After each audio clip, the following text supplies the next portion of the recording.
चलिए स्टार्ट करते हैं centre of mass and collision का लेक्चर नंबर 5। ठीक है, आज जो मेन टॉपिक है वो कोलिजन है। पहले कुछ क्वेश्चंस करेंगे सेंटर ऑफ मास के ऊपर। तो जो टॉपिक स्टार्ट हुआ था इसमें motion of centre of mass start हुआ था, है ना। तो पहला क्वेश्चन उसी के ऊपर है। तो देखिए यहाँ पर क्या दिया हुआ है, 2 पार्टिकल ऑफ मास, क्या दिया हुआ 1 किलोग्राम एंड 0.5 किलोग्राम। ठीक है, m1 हो गया और m2 हो गया। ठीक है, 2 पार्टिकल हैं, are moving in the same direction. तो बहुत अच्छी बात है, दोनों का डायरेक्शन ऑफ मोशन क्या है, v1 मान लेते हैं और v2 मान लेते हैं। Very good. ठीक है, स्पीड ऑफ 2 मीटर पर सेकंड v1 दिया हुआ है और v2 दिया है। v1 कितना है 2 एंड v2 कितना दिया है 6। मैं डायरेक्टली वैल्यू क्यों रखी, क्योंकि यूनिट एसआई में था तो मुझे कुछ भी चेंज करने की जरूरत नहीं है। Respectively on a smooth horizontal surface का मतलब है फ्रिक्शनल फोर्स क्या है 0। ठीक है, very good. Find the speed of the centre of मास। तो आपको क्या निकालना है बॉस, आपको VCF निकालना है। बहुत ही आसान है, आप कर सकते हो, फटाफट करके दिखाइए। कौन सा फॉर्मूला यूज करेंगे? चलिए ठीक है, अब सब ठीक हो गया। VCF का फॉर्मूला क्या था भाई, बताओ। m1 v1 plus m2 v2 upon m1 plus, सीधे वैल्यूज पुट कर दें। तो यहाँ m1 कितना है 1 और v1 कितना है 2 प्लस m2 कितना है 0.5। इसको 1/2 लिख देते हैं यार, सॉल्व करने में हम लोग को आसानी रहेगी। 1/, ये कितना है 6, ये हो जाएगा 3।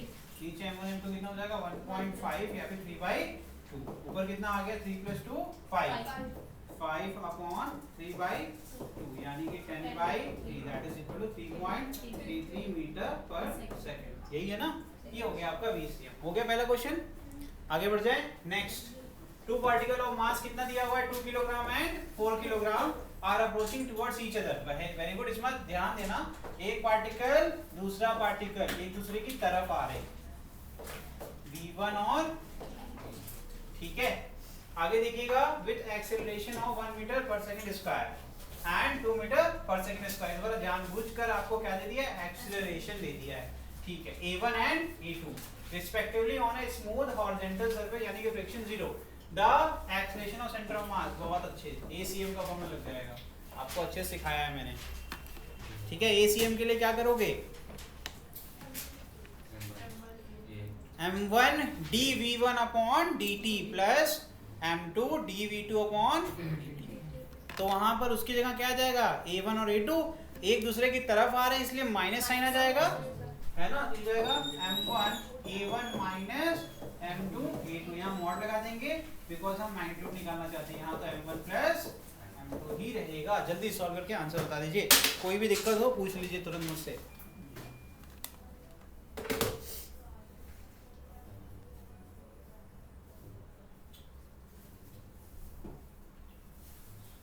बेसिकली अगर किसी को अभी भी डाउट हो रहा है माइनस कैसे आ गया, तो बच्चे A1 और A2 क्या होता है, वेक्टर फॉर्म में होता है। जब हम उसका डायरेक्शन पुट करेंगे तो हमें दिखेगा A1 और A2 एक दूसरे के अपोजिट हैं, तो ऑटोमेटिकली क्या आ जाएगा माइनस, तो आंसर आ जाएगा। जल्दी करिए, आंसर बताइए मुझे कितना है।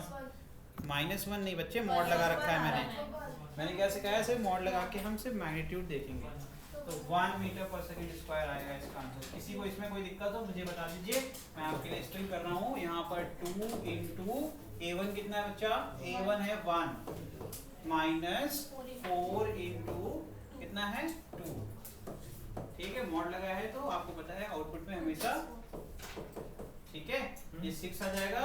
यहाँ कितना आ जाएगा 6, है ना। -6 मॉड में निकालेंगे क्या आ जाएगा +6, बचेगा क्या 6/6 कितना होता है 1 मीटर पर सेकंड स्क्वायर, क्योंकि यहाँ पर लिखा हुआ है। ठीक है बच्चा, नोट कर लें। नेक्स्ट क्वेश्चन देखिए। A block of mass capital M is placed on the top of a bigger block of mass 10m, 10 times है जो आपका नीचे वाला ब्लॉक है, यानी कि ये कोई प्लेन इस तरीके से है जो कि आपका सॉलिड है, सॉलिड प्लेन है ना। ठीक, आगे देखिए। Next, all the surface are frictionless, मतलब किसी प्रकार का फ्रिक्शन ना नीचे है ना ऊपर, मतलब स्मॉल कैपिटल M और 10m के बीच में भी कोई फ्रिक्शन नहीं है और 10m और सरफेस के बीच में भी कोई फ्रिक्शन नहीं है। Width of this triangle is 2.2 metre. ठीक है, find the distance moved by the bigger block at the instant when the smaller block reaches the ground. तो कह रहे हैं ये कितना मोशन करेगा जब आपका ये कैपिटल M कहां पहुंच जाए, ग्राउंड पे पहुंच जाए। कैसे करोगे, देखते हैं कौन करता है, ट्राई करो, सब ट्राई करेंगे, जल्दी करिए बस थोड़ा।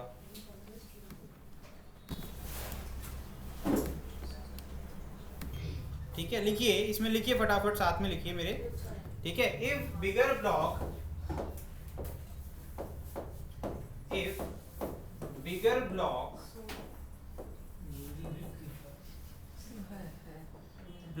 moves toward right,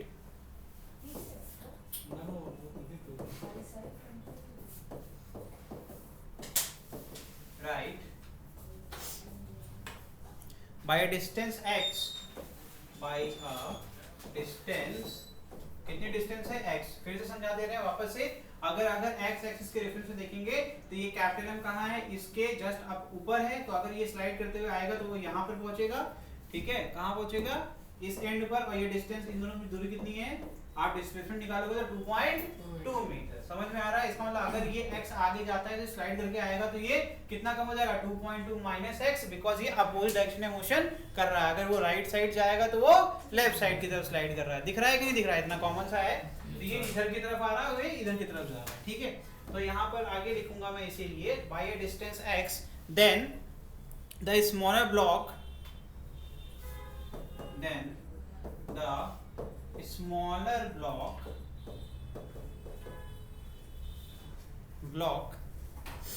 will move towards left,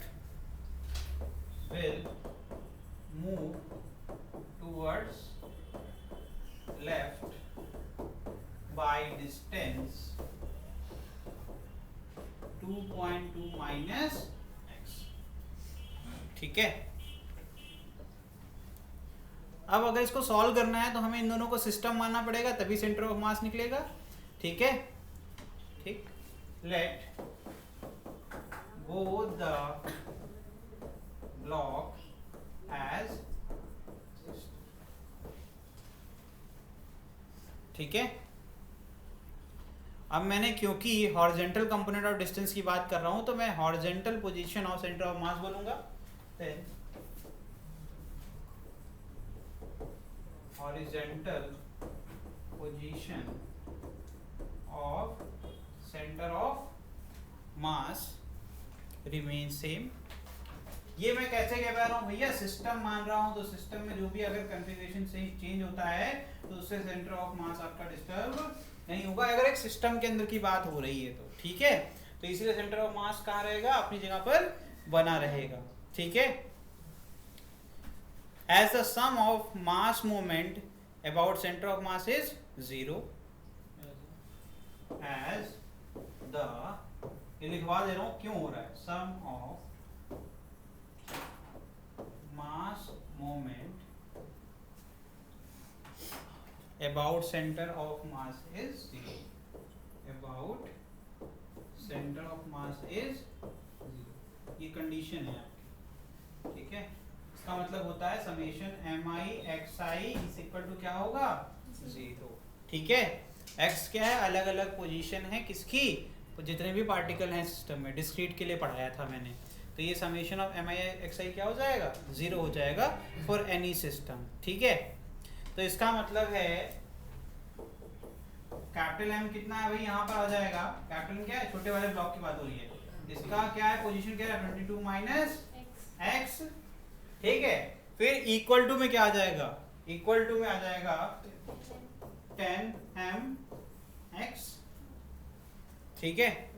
अब x निकाल लो, x कितना आ जाएगा बताइए, तो ये 10mx है और ये क्या है, यहाँ पर माइनस mx आएगा, इसको इधर भेज दीजिए, क्या बन जाएगा 11mx बनेगा ना भाई, और इधर क्या बचेगा 2.2 mm काट दो, निकाल लो, ठीक है।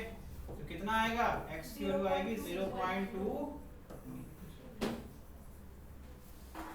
मीटर। नहीं लिखेंगे, क्यों नहीं लिखेंगे, क्योंकि कोई यूनिट दिया नहीं है, जब कोई यूनिट नहीं दिया है तो हम 0.2 छोड़ देंगे, ठीक है। 0.2 यूनिट लिख देंगे, अब जो भी यूनिट आप लेना चाहते हैं उस हिसाब से ये हो जाएगा। इन SI अगर लिखोगे मीटर लिख देना, इन SI यूनिट सिस्टम, ठीक है। हमने SI लिया हुआ है, नहीं तो फिर हम ऐसे छोड़ देते हैं, जिसको नहीं आता उसके लिए ऐसे लिख देते हैं, यूनिट लिख देते हैं, ठीक है। अगर क्वेश्चन में ऑप्शंस में दिया है आपका यूनिट तब तो ठीक है, नहीं तो यूनिट ही लिखना होता है, ठीक है। तो अगर आपको SI पढ़ना है तो ऐसे लिखोगे, डिस्क्लेमर देके इन SI यूनिट हो जाएगा x is equal to 0.2 metre, दोनों आंसर सही माने जाएंगे। और जनरली कोई भी न्यूमेरिकल को एसआई में ही माना जाता है, ठीक है, अगर कुछ नहीं दिया है तो। ये एक अच्छा क्वेश्चन था, इसको अच्छे से 2 बार पढ़ लेना, ठीक है। आगे ऐसे क्वेश्चन आए तो आप इसको फटाक से कर लें, ठीक। चलिए next, 2 block A and B are join together. ये क्वेश्चन तो देखा सा लग रहा है, आखिरी केस पढ़ा है हमने, है ना, बस वैसे ही करना है। विद कंप्रेस्ड स्प्रिंग, जबकि तो इतना बड़ा पैराग्राफ पढ़ोगे और ऑप्शंस पढ़ोगे और आंसर एक चुटकी बजाते ही आ जाएगा, इतना बेकार क्वेश्चन है ये। जिसको नॉलेज है उसके लिए। With a compressed spring when the system is released the 2 block appear to be moving with unequal speed, that is given.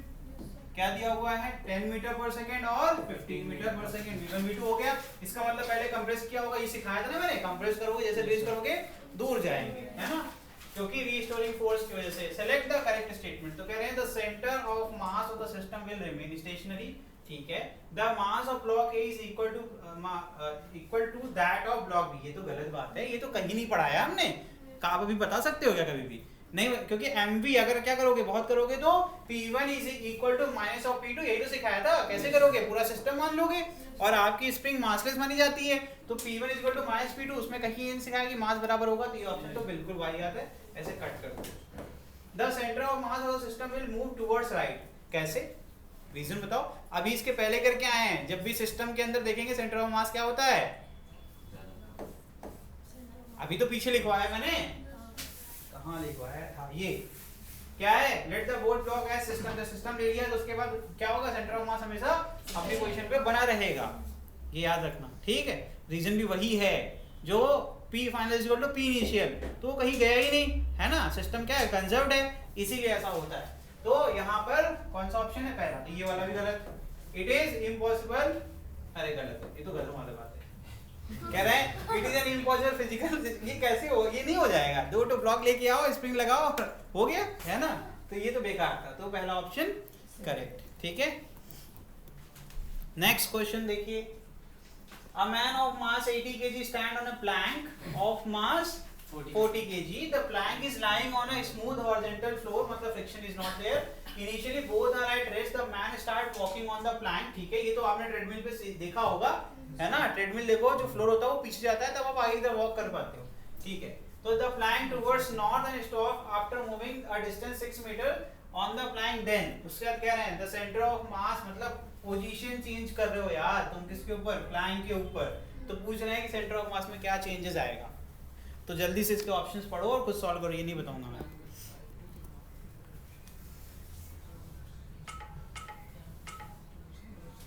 अरे ऑप्शन नंबर ये तो आंख बंद करके ठीक है, लेकिन मोर देन वन करेक्ट है, लेकिन मोर देन वन करेक्ट है, एक और ऑप्शन सही है।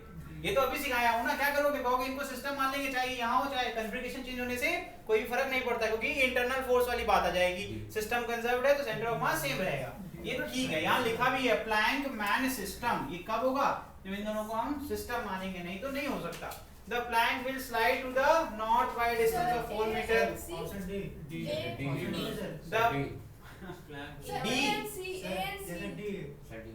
D नहीं होगा। सर A and C अभी बता जाएगा। सर A and C हो सकता है। होगा ही यही सही। वही तो पता चला। रीजन बताओ चलो तुम। सर क्योंकि वो नॉर्थ में गया, अभी आपने बताया ट्रेडमिल का एग्जांपल लेके। मैंने स्टार्टिंग में ही हिंट दिया था। हाँ, तो अगर वो जितना आगे सुनो तुम्हारे लिए पीछे फ्रिक्शन अगर होता तो बात ठीक थी, लेकिन देखो ध्यान से, वो कह रहा है जितना भी फुट इसका इसके ऊपर फोर्स लगा रहा है वो अपोजिट डायरेक्शन में लगाएगा। हमें मोशन करना होता है तो हम क्या करते हैं, जमीन को पीछे ढकेलते हैं, तब तो हम आगे जाते हैं, यही तो सिखाया था ना। तो इसका मतलब है इनके बीच में जो ग्रिप बन रही है, अगर ये वॉक कर पा रहा है इसका मतलब फ्रिक्शनलेस नहीं है, नहीं तो गिर जाएगा आराम से, स्लिपरी हो जाएगा ना, तो फ्रिक्शन इसका मतलब है। तो ये कंडीशन कैसे पता मुझे, वॉक कर रहा है, वॉक करने के लिए फ्रिक्शन इज कंपलसरी, ये पहले सीख चुके हैं, ठीक। तो इसका मतलब ये कितना गया, 4 मीटर गया है ना, कितना मीटर गया है, 6 मीटर गया है, तो इसका मास कितना दिया हुआ है, तो सॉल्व करके देखेंगे फिर तो। साउथ जाएगा 12 नहीं जा सकता, ये वो तो ऐसे है, देखो 12 इसलिए जाएगा, डबल थोड़ा ना हो जाएगा, उसका मास ज्यादा है, 40 किलोग्राम है। फिर सॉल्व करिए, चलिए तब आप इक्वेशन बनाइए फटाफट, कैसे, जो पीछे करके आ रहे हैं उसका भी बहुत टेंशन लेने की बात नहीं है। आप मानेंगे कि x मीटर ये पीछे की तरफ गया, अभी क्या सीख के आया हो भाई, वो ब्लॉक वाला सिखाया ना 2.2 - x वाला, तो अपन वही करेंगे और कोई टेंशन लेने की बात ही नहीं है। मान लेंगे कि अगर x मीटर आगे गए, कितना 6 मीटर आगे गए तो पीछे कितना जाएगा, 6 माइनस x कर देंगे, यही तो करेंगे ना। तो इक्वेशन में आइए, एक लाइन का आंसर है भाई, इतना टेंशन क्यों लेते हो, पीछे पढ़ रहे हैं, अभी हम जिंदा हैं, क्या टेंशन है, जल्दी करो।